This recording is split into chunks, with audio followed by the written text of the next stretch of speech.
Rachel and Nikki, thank you so much for being here. You're kind of like we're ending on a bang as no pressure. Exactly.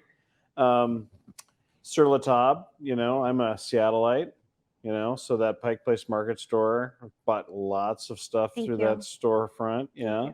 Wonderful brand. As someone who's into mixology as well as cooking, great resource. We got things for you. Yes, indeed. And more 100%. of them. Yes, more of them. And thank you so much for being here. And let's start off with just sort of a question. You're thinking about the intersection of content and customer experience, and we're talking, of course, here at the show about generative AI and AI in general. I'm just kind of interested, maybe a question for both of you. How do you think about how generative AI is going to support merchants and marketers to drive a rich, engaging customer experience? You want to start or should I? We'll go this way. Okay. Well, Niki Hall, nice to be here. Thanks for having me. I'm with Content Square. I'm the Chief Marketing Officer. Content Square is digital experience analytics. So if you want to understand what's happening on your site, why it's happening, and the revenue opportunity and the impact, that's Content Square. That will give you all the answers. So how is generative AI impacting marketing and customer experience? That was something that I've been battling with, since this generative AI thing kind of popped up. And I've asked my teams about it. I said, what are we doing? What can we do differently? And kind of the net is you really, in order to deliver the best customer experience using generative AI, you have to become a prompt engineer. Mm-hmm. You can ask so many different questions, and you think it's almost like Google, and you're asking a question, and Google will give you tons of different responses. But when you ask ChatGPT a certain question, you don't get something. So let me give you an example. So I pulled this up, right? Careful. Every presentation should have a good sharp, right? Story, humor, analogy, picture. So if you were to ask ChatGPT, for example, like a vague question, something about, how can brands, differentiate themselves and engage customers? It might give you step by step. So I asked that. How can a retail brand engage customers? Because I'm sitting here with a retail brand. I appreciate that. Yeah. And it says that's a customer. Yes. Okay. As a customer. And there's a step by step approach. So for me, it wasn't rocket science. It says create a strong online presence, personalized marketing, loyalty programs, customer feedback and surveys, interactive content. I think for all of us who've been in marketing or even commerce as a merchandiser, et cetera, we know this. So if you were to ask a question that is a little bit more thorough, such as the question I asked, as the Chief Marketing Officer of a sneaker brand, I'm excited to present 5 engaging ideas for our October in-store launch event featuring our new cross-trainer shoe for women. This event will only showcase our product that also needs to create a memorable experience for our customers. So instead of being, as a prompt engineer, is what I was saying, instead of being vague and step-by-step approach, so it's not rocket science. If you ask a question that has a little bit more meat to it. And personality, meat. We talked about that yesterday. Yeah. Here's the response. Exclusive sneak peek for VIP customers. Roll out the red carpet for your loyal customers by hosting an exclusive VIP night, just like Bloomreach has done here for all of us. They've created this like VIP experience. A fitness challenge and workshops. Instagram-worthy photo stations, cross-trainer stations, collaborative art installation. So net, I think in order to become like using AI to deliver the best CX, especially within marketing, you have to know what questions to ask. Mm-hmm. So to become a prompt engineer, as I call it. Yeah, 100%. Yeah. I think, bringing a lot of context to the question you're asking, illustrating the goals that you have and bringing in personality and sort of the attributes that you're looking to accomplish is essentially what prompt engineering is all about, right? And the more rich you can be with that, the better. Yes. Rachel, I'm kind of interested as you think about like how you're going to use some of these tools, maybe today or in the near term, like within your marketing and merchandising kind of strategies and operational kind of approach. What are you most focused on? I think a couple of things. How can we get more output to test and learn more, right? It's not get more with less by any means. I think we're still putting forth the same effort, but you're just getting a lot more from that effort. And how can I apply it and learn and make pivots if need be, whatever that looks like, right? But what I'm really excited about, well, a couple things. We've implemented, like a chat like human real chat type of approach for our customer service organization, right? Yeah. So if you think of like 45-50% of your calls are Wizmo calls. I talked about this yesterday. How can I get Wizmo those? meaning where is my order? Thank you. Yes, thank you. Thank you. How can I get those questions answered in a more like automated way that doesn't require a human, because it shouldn't.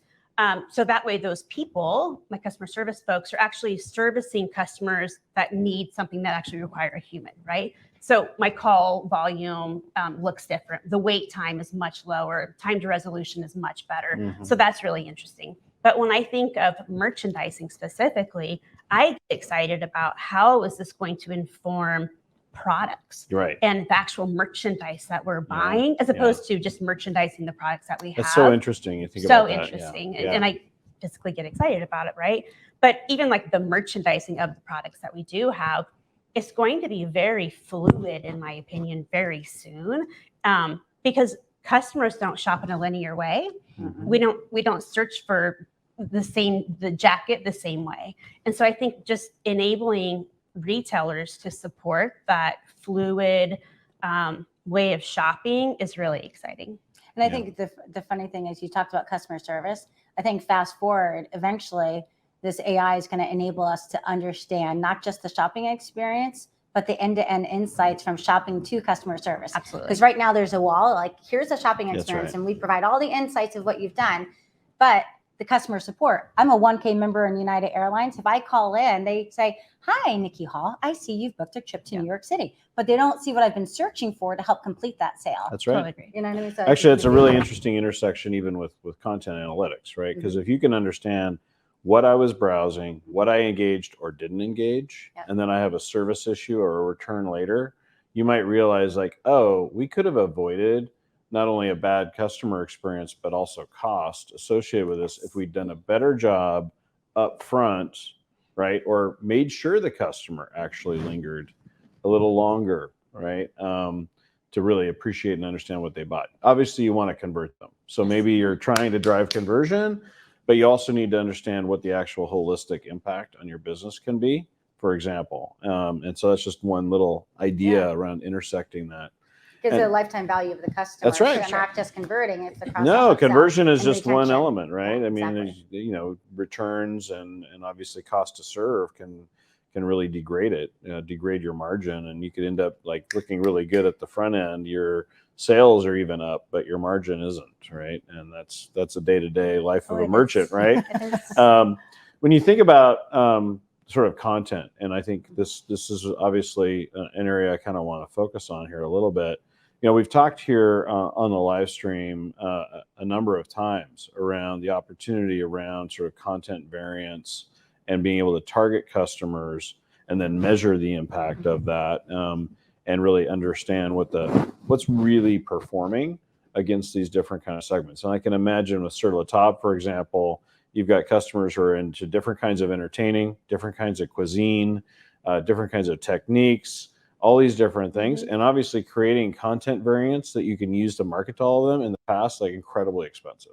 Very, very difficult. And timely. Yeah, exactly. Right? Yes. Yeah. Time and cost associated with that, which has made it basically impossible. Right. And here's, as someone who's been very active in the market around personalization and optimization for many years, it's been frankly a frustration that, our clients may be using kind of a fraction of the capability because they don't have the variance to do targeting and personalization and so forth. So I'm interested in Rachel, your point of view on that. How do you look at these tools as maybe an unlock for some of the things you may have been trying to do in the past? Yeah, and I don't know if I take it for granted or what, but I was at Gap years ago, and we were, Bloom Reach customer, and just even understanding product recommendations and search based on who that customer is. And by the way, the segment of a customer can change and changes, right? They evolve.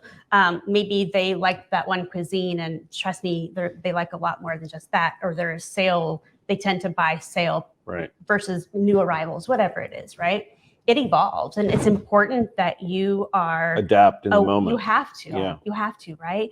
And to your point, the magnitude of content that would take to stay above, in front of or to support that, more people than I can afford, right? So you have to leverage the tools and the capabilities, and the Bloom Reaches, and Persado is something that I've also used for years to be able to better personalize. Yeah. But I think what's also so important, more important, is reading the results from that. Am I getting it right? Right? Content Square telling me what's not working well, and more importantly, what the impact is or what the fallout is, and helping me prioritize where I need to pivot to, and what that looks like. But also, what are the opportunities? What is working, and how can I amplify it?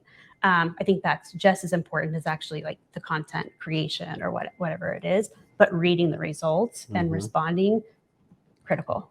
When we met on Friday about something else, and you said about the revenue impacts, you're like, Niki, I cannot live without it. Maybe you can talk about that with the insights. Yeah, I think it just, again, understanding what's happening, right? I could never read all the data points, right? I don't know how what kind of size of team would you really need to have to read all the data insights? So having a tool that is telling me, pushing those insights to me in a way that I can really understand how it's impacting my business and what I need to do to change or amplify in true dollars, right? It's not just, high, medium, low, it's true dollars. That's right. I actually think we've talked about that as well here over the last couple of days, and I think it's really going to be interesting how generative AI creates a different kind of interface with the data, so that I don't have to be highly trained on the BI tools. I don't have to be highly trained. Sure. I don't have to be a data scientist. I don't have, I can use these tools in a more natural way and use the language that I'm most comfortable with as a merchant or a marketer or what have you. And I think that's going to be another interesting evolution on how this is kind of an unlock for merchants and marketers who've been swimming in reports and data for years. And, you can only pay attention to so many things, right? Niki, I'm interested when you're thinking about Content Square, you're really there focusing on content performance, helping people understand like what's working, what's not working. And we're talking about this sort of a potential explosion in content variance. And we're talking about this intersection around optimization and even feedback back into these systems based on what you're supporting and doing. I'd love to hear, how is Content Square looking at this part of the dimension of the problem? Yeah. Well, Rachel said it well. We provide insights to help marketers, e-commerce managers, et cetera, understand their customers end to end.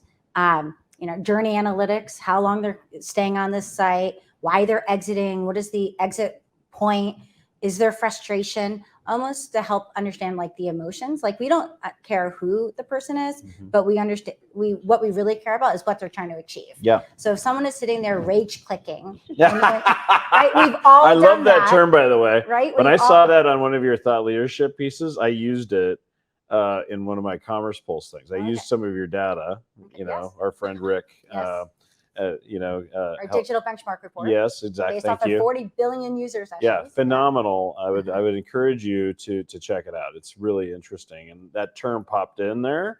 And I was like, oh man, that's just gold. I love this idea because it's so true, right? I mean, how many of us have spent so much time on a site?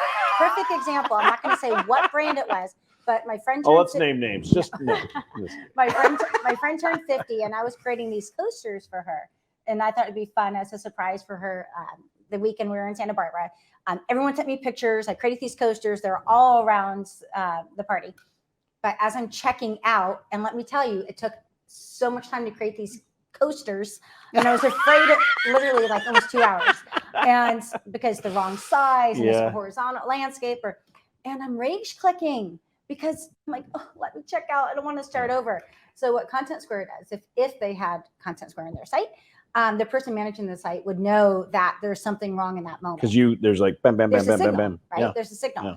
Yeah. We partner with Bloomreach. Bloomreach, I mean, you don't have to use Bloomreach, but you can. Uh-huh. But it creates a signal, and then you can then say, okay, is this a high value customer? So Niki Hall, she shopped with us a lot before, or Sur La Table. High value customer. I shop at Sur La Table all the time, so I love to cook.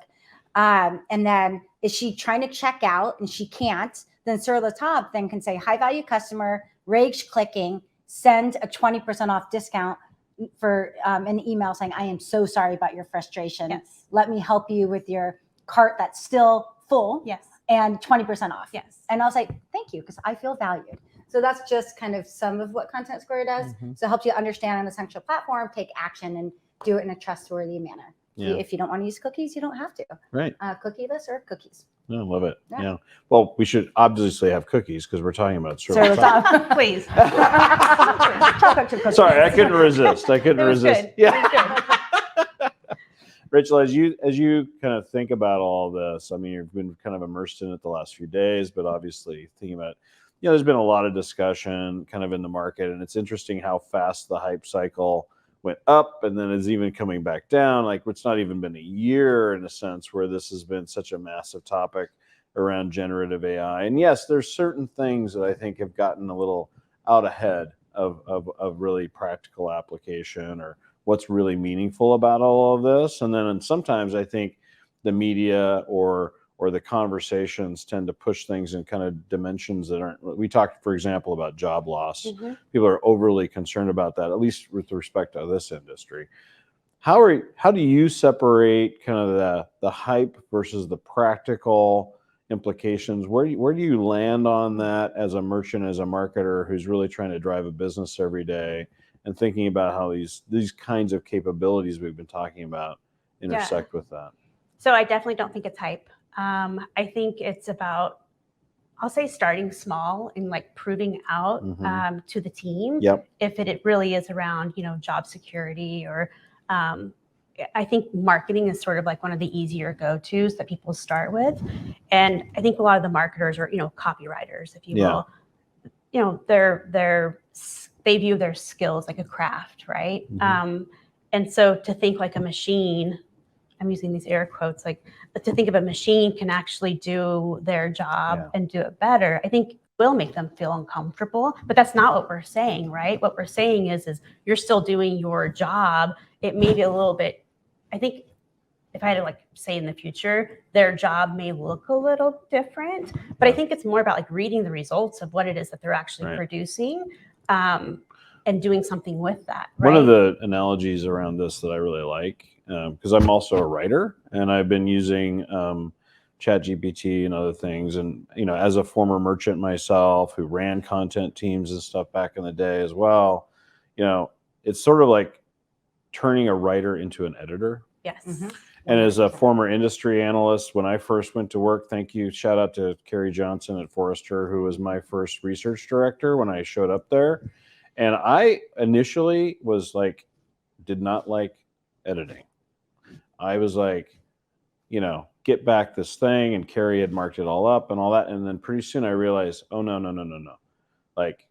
It's such a blessing to have a good editor, right? And it's not a critique of my writing when I work with a great editor who can make it even better. Exactly. And in a sense, the copywriter will turn from maybe having this overload of work to get done, generating the baseline, to becoming a great editor, right? On top of making sure it's brand voice and so on and so on and so on, but even taking it maybe to that extra 10, 15, 20% better than what the quote unquote machine can provide. Yes. And being able to guide it with prompts, which is where we sort of started this conversation from as well. That's the way I look at it. And to see how it's driving the business. Yeah. Right. Which I think will be a great connect. Making them data-driven copywriters. Exactly. Yeah. Such a good point. The fact that there's only really 3 brands out there that do generative AI, it's almost already a commodity in phase 1 of this technology, right? So you could use it to be productive, but to your point, you can't use it. You still need the humans. You still need the people to make it differentiate it. Yeah. On brand with your voice, because if it's already a commodity and everything's going to sound the same, Yeah. you do need that human to be able to add that kind of special pizzazz to it. Yeah, I mean, it's such an interesting time because, philosophically, many people are worried about, the AI or general artificial intelligence and all these kind of things, right? There's obviously an opportunity to free up people to be spending time on higher value, more creative things. And then, leveraging these tools to go further versus worried about what it's going to take away. Exactly. But at the same time, there are legitimate, concerns that we should be thoughtful about at the same time. I want to thank you both for being here. I hope you had a wonderful time in Napa. It's been an amazing couple of days. Great event. Can't wait for next Amazing year. event. I keep saying that to Well, people. Like if I say it enough, it's actually going to happen. I'll be invited next year. Make sure if you're The listening, quality of attendance. it's been amazing, right? Amazing. Yeah. Amazing. And if you're on the live stream, make sure you send feedback to Raj Dadada at Bloomreach that he needs to bring Brian back next year for the live stream. Okay. Yes. With that, I want to thank you all for joining us here the last 2 days. It's been a phenomenal, mix of sending you to the main stage and then some great conversations here in the studio. I managed to get through the day. I got my electrolytes rebalanced. Nice. So I think it's time for some more wine. What do you think? Sounds good. All We're right. here. Wonderful. Take care, everyone. Thank you so much for joining. Remember, Cocktails and Commerce Substack. Subscribe. I'd love to engage with you engage with you there as well. And be well, be safe. Here's to good business.